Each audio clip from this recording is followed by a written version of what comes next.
One of the things that we're beginning to discover is the role that past trauma plays in how we think and operate in our present.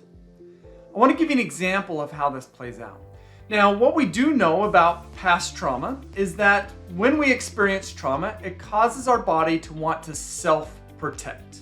It shrinks our window of tolerance, and we start to see safe things as being dangerous. Like I said, I want to give you an example of this. So I'm going to use this figure over here, and if we imagine that we're on the left side, on this left plateau, we could face a variety of different types of challenges. And whenever we face a challenge, we're going to step into a pit of uncertainty. But the height to get out of that pit represents different degrees of challenge. We have comfort zone challenges, we have performance zone challenges, and we have learning zone challenges. So comfort zone challenges are things that we should be successful at. Performance zone challenges are things at the same level that we're currently at. Therefore, they can be fun because they're going to push our limits. Learning zone challenges are really challenging because they require us to go beyond what we have currently accomplished. Now, what we're learning is that people who experience more trauma in their past, they approach challenges differently than those who either have experienced less trauma or have healed more from their past trauma. You see, people who have experienced more trauma and maybe haven't healed, they love comfort zone challenges. It's a way for them to quickly demonstrate that they can be or are successful. Performance zone challenges, it kind of depends on the performance zone challenge, because if it's an area of strength, they're likely to take it on.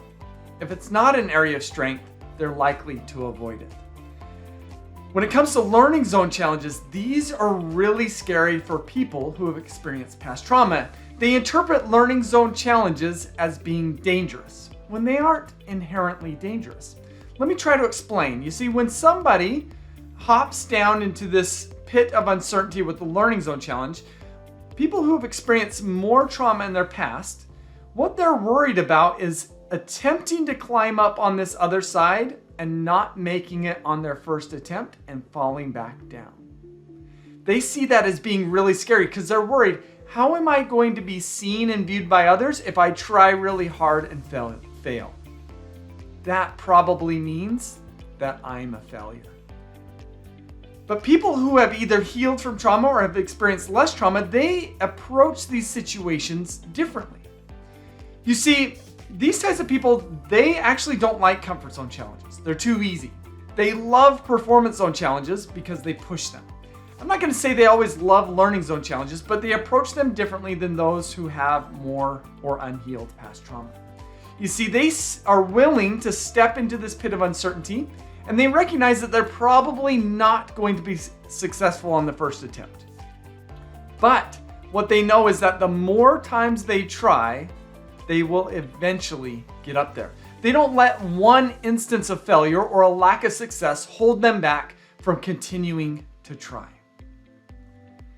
This is a more healthy approach where we are seeing a safe thing, which is a learning zone challenge, as being what it is, safe. People who have experienced more trauma or have unhealed trauma, they experience learning zone challenges, which are inherently safe. They just take effort, and they see them as being dangerous. How do you see learning zone challenges?